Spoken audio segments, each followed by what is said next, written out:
The world's richest guy is set to buy one of the world's most influential social media companies. You know, the idea that he's also now going to be essentially the referee of major political speech around the world. For years, Twitter has battled hate speech and disinformation. Today, a raging debate over what Twitter is now and will soon become. The advertisers are going to be very frustrated and may leave in massive numbers if he doesn't tamp down on this stuff. I don't think this is about politics. I think this is about safety.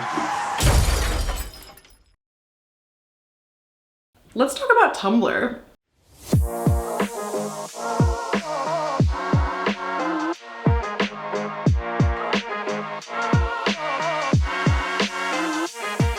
Tumblr was a website that was all but synonymous with pornography, leftist ideals, and an infinite amount of reaction GIF sets. Since its creation in 2007, Tumblr has been a cultural hub for young people, helping many users to discover their identity, as well as connecting people with shared experiences. Specifically, internet users who identified as queer or gender nonconforming flocked to the site during its first decade of existence. In the site's prime, it hosted more than 359 million blogs, with about 35 million posts generated every day. Some reports even stated that the site generated upwards of 84 million posts a day. This popularity ended when Tumblr announced that it would no longer be hosting any form of adult content on the site after December 17th, 2018. Thus began the demise of Tumblr, which is much of what we're covering today. The numbers on this vary, but by some estimates, this move cost them anywhere from 27 to 33% of their users. And today, Tumblr is said to generate only about 9 to 13 million posts a day, which is much less than half of what it boasted before the ban. You might think that blocking not safe for work or NSFW content across the platform isn't that big of a deal. It's just porn. People can find porn anywhere. Why Tumblr? In reality, however, this move erased sex-positive, educational, and liberating content that included resources for trans youth, pornographic materials which people could see themselves represented, and niche kink communities that were not available in mainstream pornography. In short, this move left many queer users behind, and without the communities that they had spent over a decade curating on the site. But more on that later.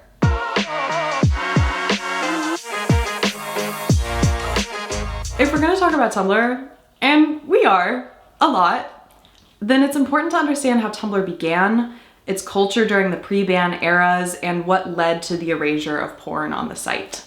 Tumblr began in 2007, and it was created by then 21-year-old David Karp. The site had liberal and progressive branding and was decidedly un-Silicon Valley and non-corporate in culture. The company was small enough that the liberal and non-capitalist work culture really seemed to matter. Karp resisted advertising in the early years, and when ads did have to be added, they were mostly unobtrusive. The ads were not targeted towards specific users since Tumblr didn't collect data from them that could be used in specified product promotion. In a lot of ways, the company values were reflected pretty well in the design of the platform itself. Tumblr users operate under pseudonymity, which is a near anonymous state in which users use a consistent username that doesn't reveal anything about their names or real lives. This is in comparison to other social media platforms which encourage you to show your face, follow your friends and family, and therefore does not always allow for an open or judgment-free discussion regarding things like gender and sexuality. This pseudonymity allowed for a congregation of something called counterpublics, or groups who are traditionally marginalized within the public sphere. Without the need to reveal who they were IRL, in real life, Tumblr users were able to follow people whose ideals were similar to them and therefore engage in discourse with them. Posts appeared in reverse chronological order,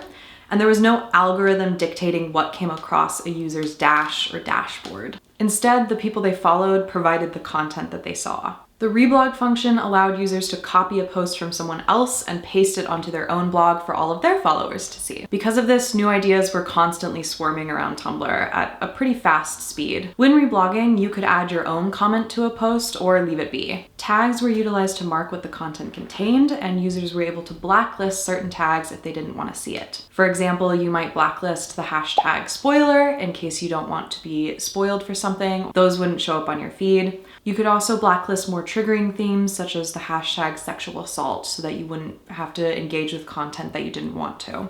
It was a mostly democratic process that invited community care into the space. For most of its history, Tumblr allowed for adult sexual content, and users largely ignored commercial copyright, allowing for freedom in the kinds of content that was created. In the first decade of Tumblr's existence, it became the space for the development of Black feminist theory, LGBTQ+ non-binary identity formation, disability and chronic pain collectives, critical media culture, and alternative body erotics and porn.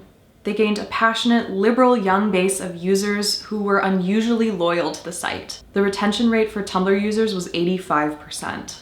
In 2013, Yahoo bought Tumblr in an attempt to tap into younger and more influential audiences. Up until this point, David Karp had been able to resist putting ads on Tumblr, and while then Yahoo CEO Marissa Mayer infamously promised not to screw it up, many users worried that the site could still become cluttered with unwanted ads. Ads were essential to keep Yahoo running, and they brought in billions of dollars to the company every year. Yet Meyer assuaged fears by saying that she wanted to monetize Tumblr in a way that was meaningful to the user experience. Despite the sentiment, Brian Prophet said at the time that advertisers would likely find the adult-oriented content on Tumblr repellent, which might make selling ads harder than anticipated. The Yahoo era of Tumblr from 2013 to 2017 was largely uneventful in its changes to the platform.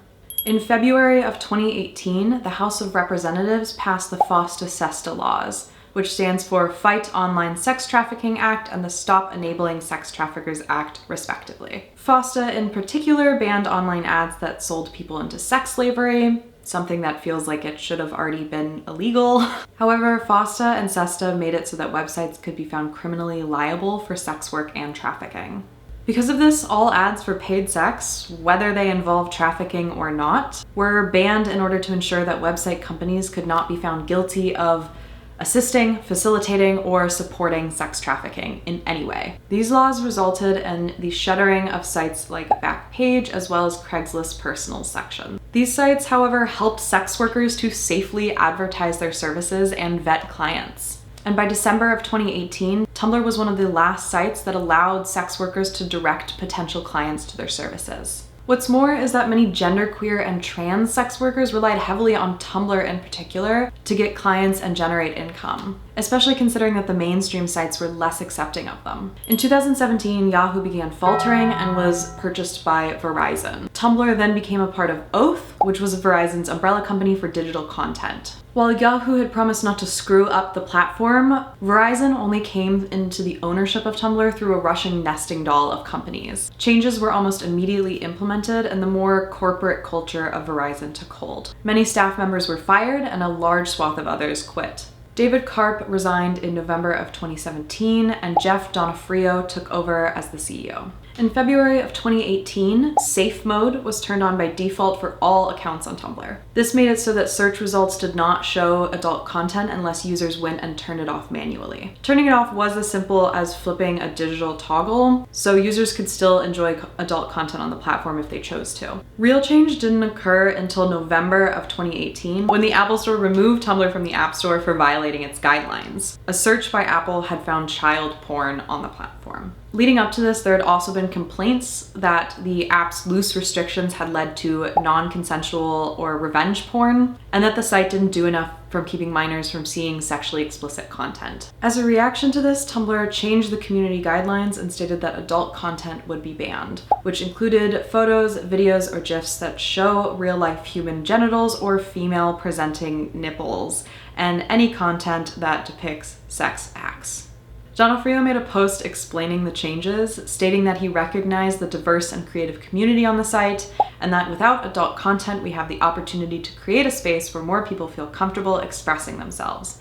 Bottom line, there are no shortages of sites on the internet that feature adult content. This wasn't really the whole picture. Two former Tumblr employees stated that Simon Calaf, who was the former Yahoo VP turned head of media brands during the Verizon acquisition, had an interest in monetizing the site's large fandom and social justice communities. They were particularly alarmed when he cited Black Lives Matter as an opportunity to make a large sum of money. Separately, a former staff engineer told Vox that the NSFW ban had actually been in the works as an official project for about 6 months before it actually came about. Evidently, the child porn scandal just moved up the deadline. The problem for them was never the existence of child pornography, it was the fact that it was nearly impossible for Tumblr to sell ads next to porn.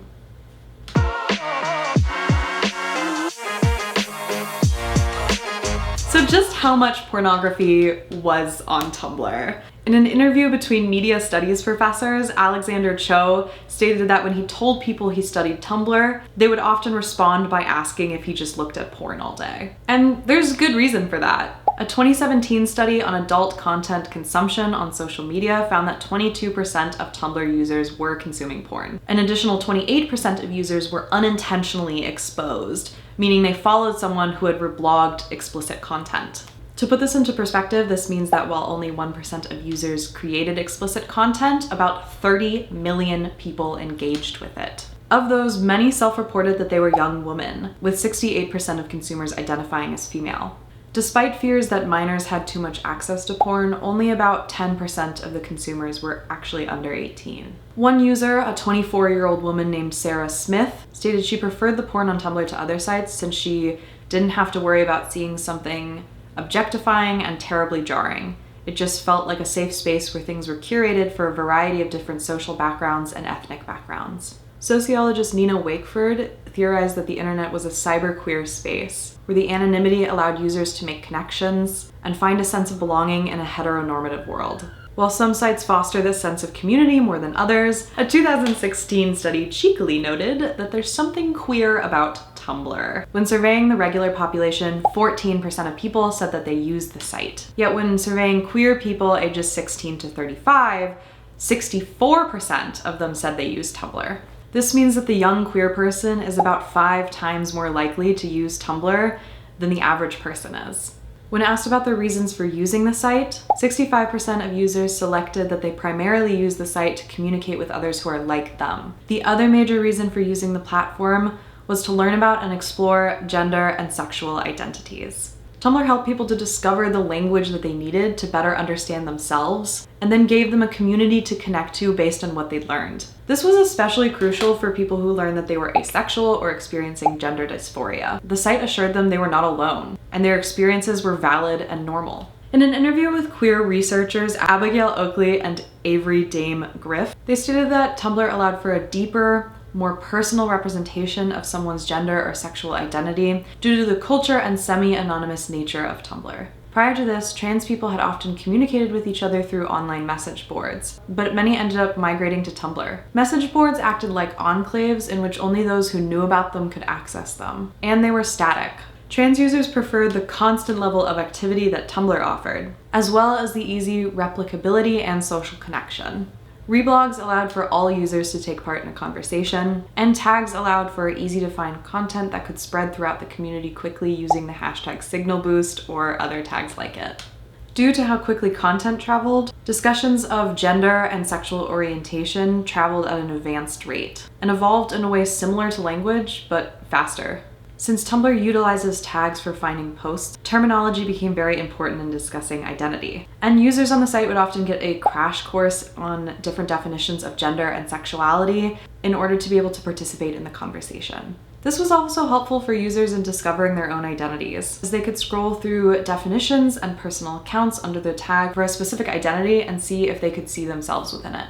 The advanced rate of conversation and language allowed for changes to be made slowly but steadily in the real world to reflect the discoveries and counterpublics of Tumblr. For example, the use of identifying pronouns began on Tumblr, and it's now used as a commonplace introduction practice in many universities and businesses. Since only about 8% of people in the United States personally know a transgender person, nearly everything that the remaining 92% of the population knows and understands about transgender lives comes from the media. As trans people have gained visibility, people have naturally become curious about what it means to be trans. And Tumblr has helped to foster understanding, as well as aided trans teens in understanding their identity when it may have previously taken years or decades longer.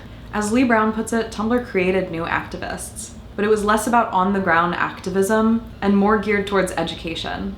Lee Brown, who was a pre-med student and trans activist on Tumblr, secretly bought a binder and got stuck in it. The binder he had bought was too small, and in a panic, he sent an ask to a trans youth resource blog on Tumblr. With their help, he was able to get free. In 2015, Brown himself became a moderator or a mod on the resource blog and spent much of his free time every day answering questions that were sent in by trans teenagers. The blog had been created in 2012 as a resource that was specifically for teens, since most trans resources at the time were geared more towards trans adults or parents of trans children. Trans teenagers encountered a lot of unique obstacles that the blog attempted to help with, such as coming out, parents, rejection and housing insecurities, dating, puberty, not being able to medically transition, school bathrooms, gym classes, attendance lists with dead names, and much more. There's also a lot of information that doctors are really behind on, such as how to bind your chest safely for a long period of time, or advice on sexual health for trans people. The blog collected data based on the experiences of trans youth and its diverse set of moderators, and they did their best to help those who were seeking information. Even though being a moderator for the blog was a volunteer position, each new moderator had to send in an application to be vetted and considered. Once accepted, they were sent 11 pages of information on how to answer questions, what triggers to put in the tags of each post, and what questions to ignore. And this is just one example of something like this. The blog that Brown helped to moderate was far from the only one that could have been used as a resource for trans users. For some of the questions they got, they had a list of 191 other trans blogs, each of which served a specific niche, such as celebrating small victories or choosing a name for yourself. Without many trusted resources that existed elsewhere, Tumblr provided a space where trans users could seek help and receive answers from other people who had gone through the same experiences as them. Queer Tips was another blog that gave advice to queer people through Tumblr. This one was run by sexual health experts from Planned Parenthood's Out for Health, an LGBT health and wellness program in New York. In the early 2010s, they noticed that Tumblr had become an important platform for the young people who were involved with their program. So they set up a blog. They found that it was a place where queer youth were gathering for community. As a result, Out for Health hired a digital manager and strategist, and in 2012 became the first and only Planned Parenthood Tumblr that catered specifically to queer people. According to Maureen Kelly, the founder for Out to Health, they provided honest, reliable, health-based info without the heterosexism, homophobia, transphobia, biphobia, and ageism that are common in both direct and microaggressive ways when sex ed is shared. The blog served as a place where you could ask questions without fear or shame and receive trusted and vetted resources. Some of the common questions that they received had to do with dating trans men, having sex with trans people, being out and breaking up, being sober and queer, bisexuality, and non-binary and trans issues. Being on Tumblr had given them a finger on the pulse of what was important to queer people. As a result, the blog was often able to reach out to a user's local Planned Parenthood and send them resources on how to safely offer hormone replacement therapy. Eventually, sex educators across the country had bookmarked the Planned Parenthood blog as a resource to use for their queer kids in class. When asked how important it was that Queer Tips was a #NSFW blog, Kelly responded by saying, "It's everything because it's the only place we've been able to do it." Tumblr was just unlike other sites at the time because it didn't place restrictions on adult content. Not only that, but explicit content was often geared towards gay and alternative porn, including feminist, queer, BDSM, audio-only, erotic art, sex education, and sex work. Noah Tsika, an assistant professor of media studies at Queens College, states that Tumblr is unique for its focus on particular sexual fetishes that would normally be met with performative disgust or confusion if they appeared on normal competing platforms. Tsika compared niche fetish blogs as walled gardens and said that even if something wasn't for a specific group of people, it was still respected. This was often represented by the phrase "no kink shaming" on the website. Additionally, Tsika beautifully stated why the existence of porn on the site was crucial for its users. "I, for one, am thrilled when Tumblr virgins cheekily align the platform with porn.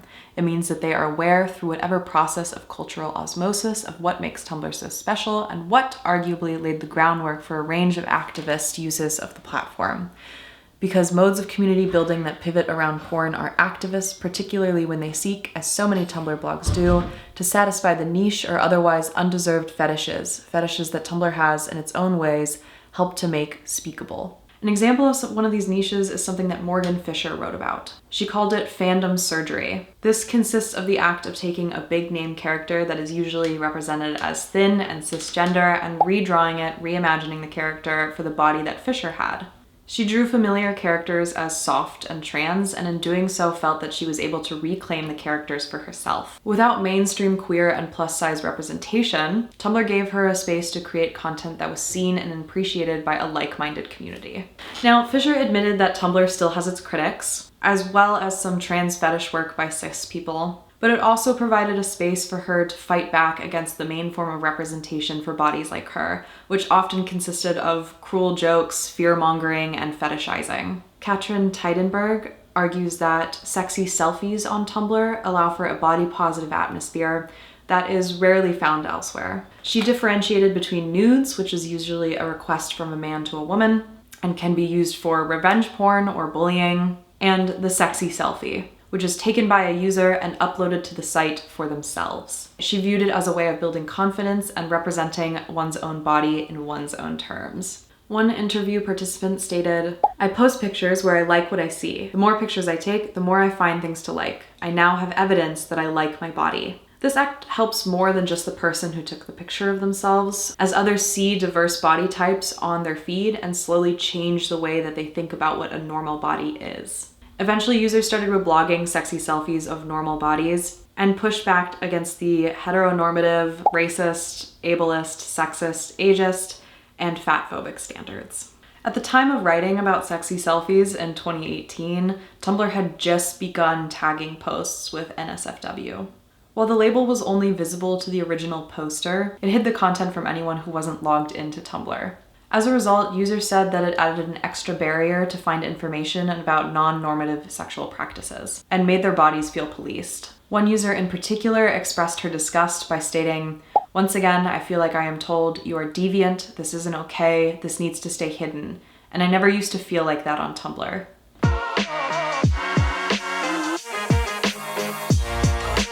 A popular phrase on Tumblr was, "You come for the nudes and you stay for the revolution." The mimetic was often used as a joke regarding the nature of the site, but there's also truth to be found in the phrase. Many users congregated on Tumblr because of the freedom they found in niche fetishes and erotica that just didn't exist elsewhere. Because of the ability to post a diverse range of bodies and kinks, a strong, loyal community was founded. Queer users were able to see themselves represented in adult content, and at the same time they could open a discourse about representation in pleasure and social media. This was especially true for trans users, as most erotic content that featured trans bodies was either fetishized or stigmatized. On Tumblr, trans pleasure seemed to finally get a nuanced and thorough discussion that was for the first time led by trans people. Trans sex workers had found a space in which they could advertise their services and for the first time be in control of the conversation. Many used Tumblr as a way to gain clients, and then had linked cam sites or their Patreon accounts through their blog. When the ban on adult content took hold, the effects were immediate and disastrous. Trans adult performer Boring Kate pointed out that the ban would drive a lot of people to Pornhub,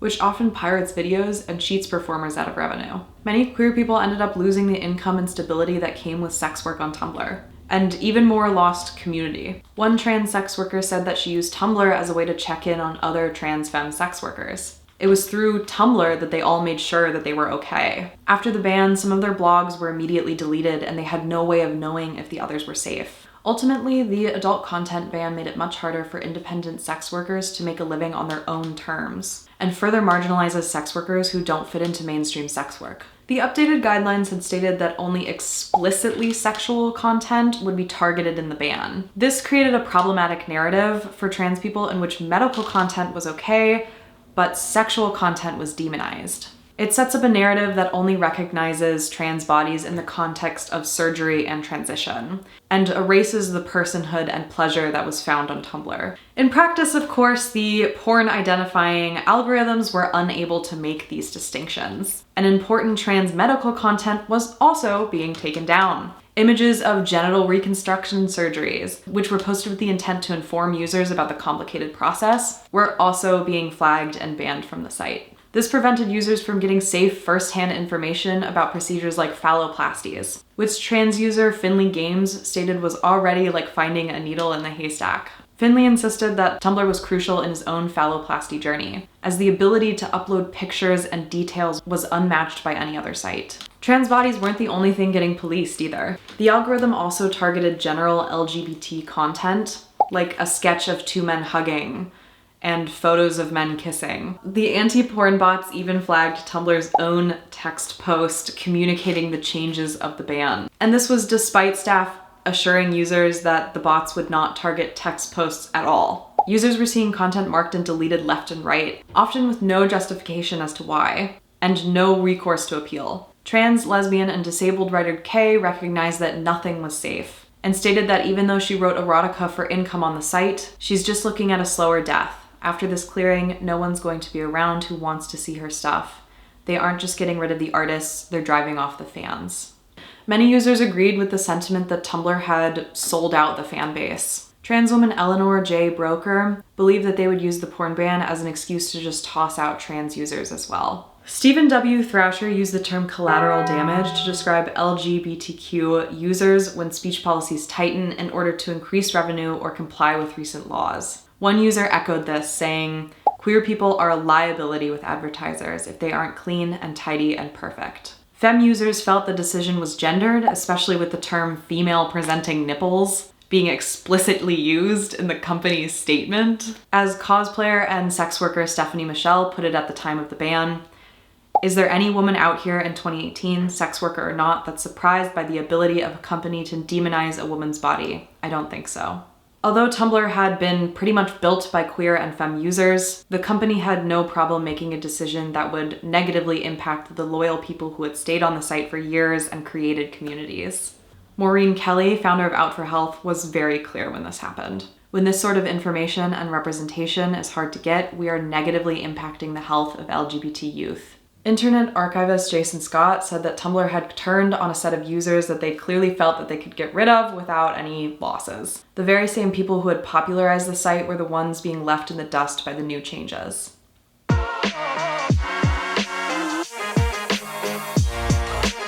Media scholars have seen a trend of marginalized groups consistently becoming early adopters of emerging digital platforms in order to connect with one another and create community. Despite this, Gloria Steinem pointed out in 1990 that the demands of advertisers had always compromised the values of those who had created something. Trans sex workers Cookie Cyboyd and Leora Rue are both sure that this is only the beginning. And more mainstream sites will ban anything related to sex for fear of being sued. It's easier for them to ban all sex-related content than to try to screen for trafficking accurately. With tighter restrictions on platforms, queer communities and sex workers will ultimately have a harder time connecting with one another. And not to be dramatic, but they might be erased from the online space altogether.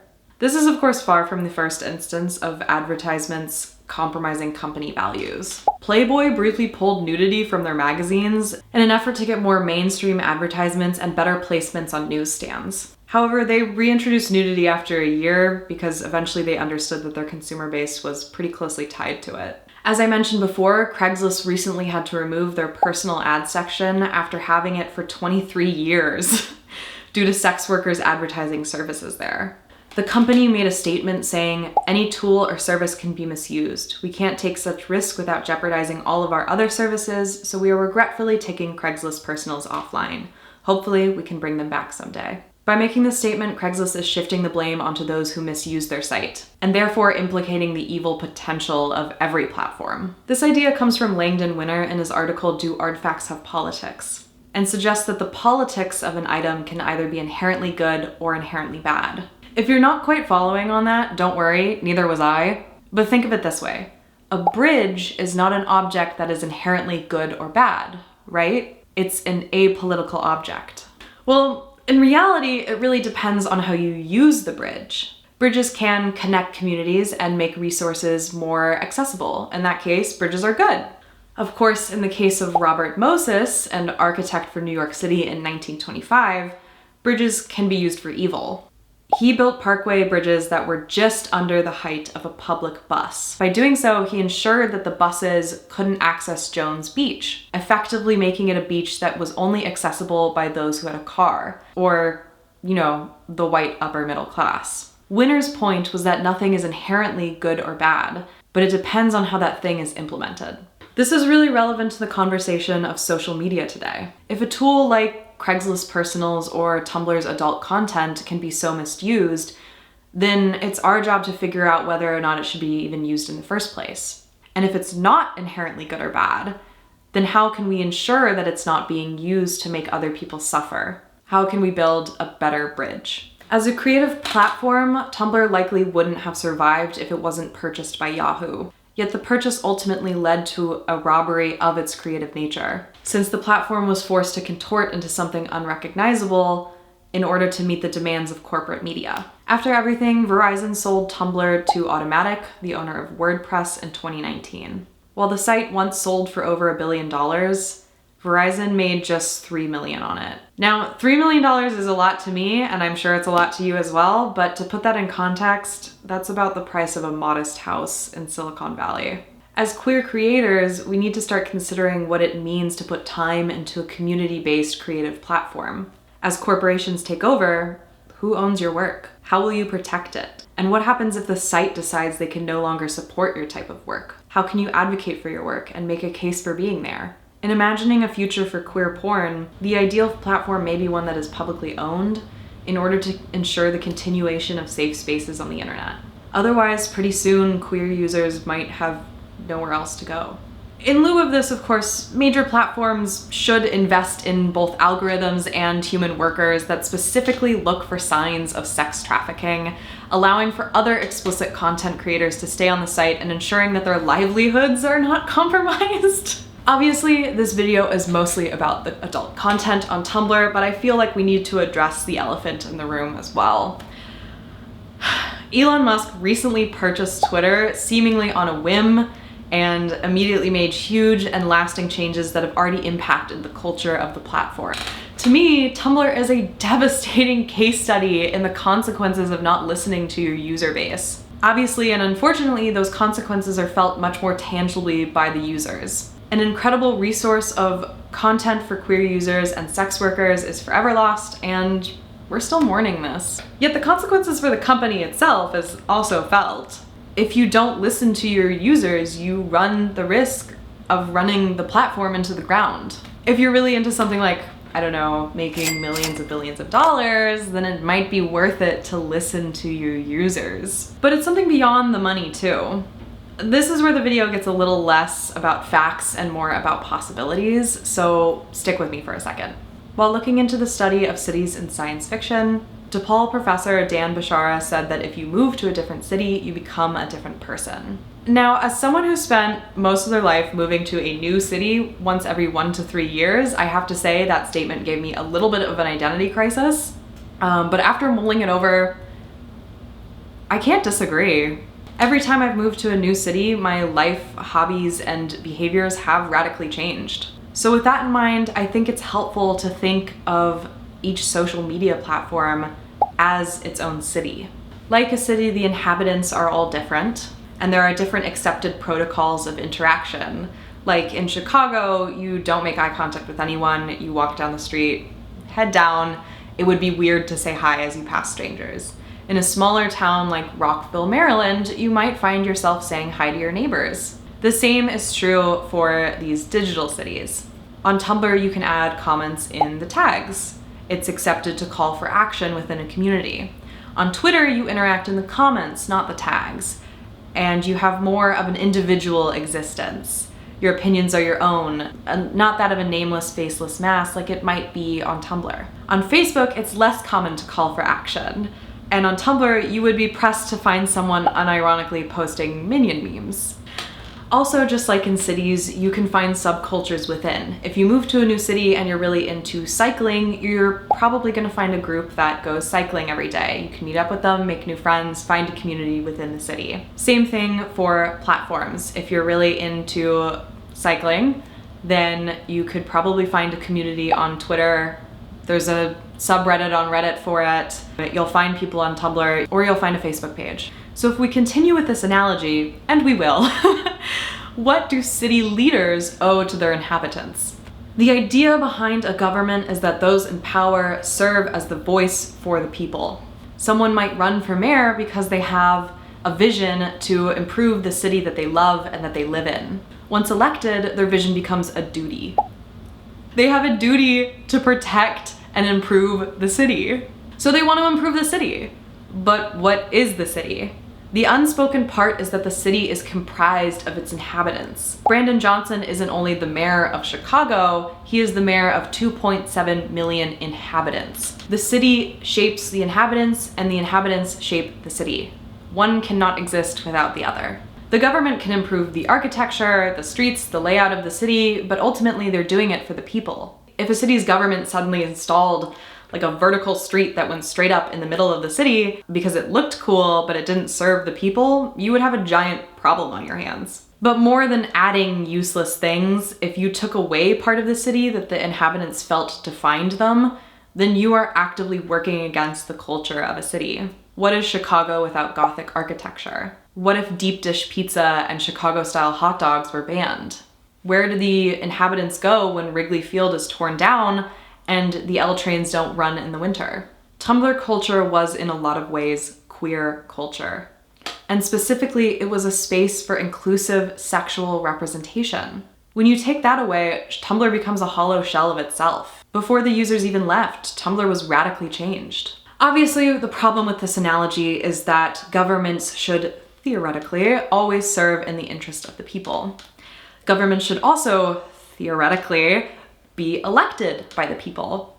If a mayor became nothing more than a tyrant, then the people should have the power to overthrow them. Social media platforms, of course, are not actually cities. While they are free spaces that provide shelter and community for many, those who govern social media platforms don't actually have a responsibility to their digital citizens. They aren't cities, they're corporations. The downfall of Tumblr came about as a result of a need to monetize the platform. When the need for money comes in conflict with the culture of a site, money is usually the company's preferred choice. So what do social platforms owe its users?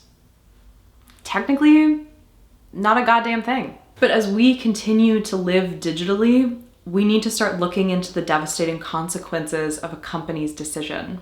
It is the company's choice to ban adult content. Yet the millions of users who depend on the site for that content are the ones who are ultimately left behind.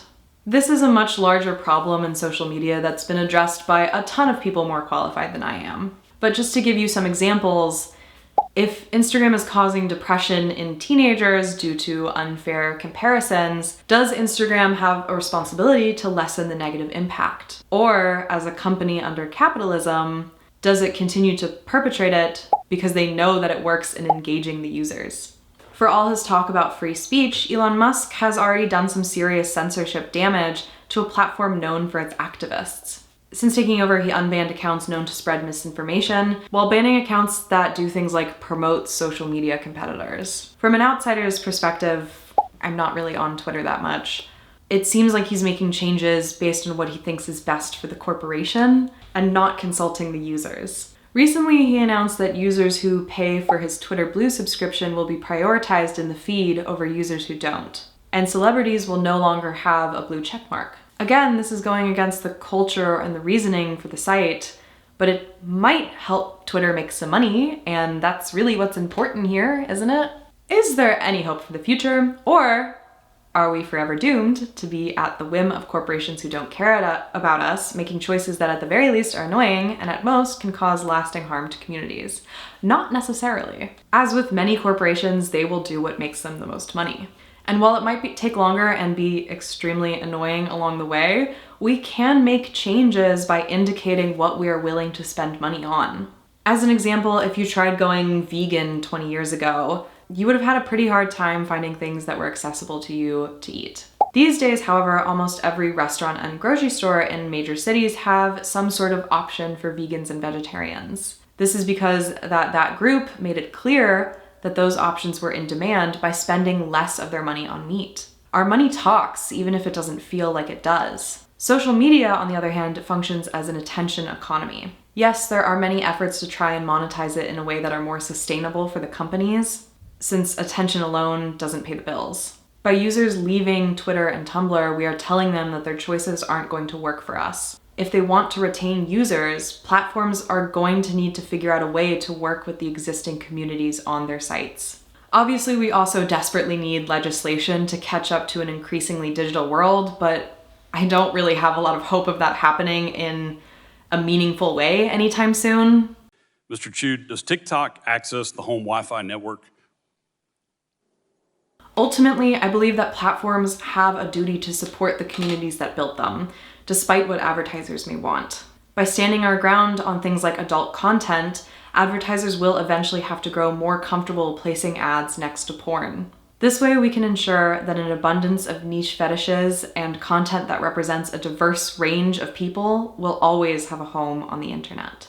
Thank you so much if you made it all the way to the end of this video for watching this. If you are interested in where I got any of these sources from, they will be linked down below, as well as any other information you might be curious about in the making of this video essay. So goodbye, and advocate for yourselves.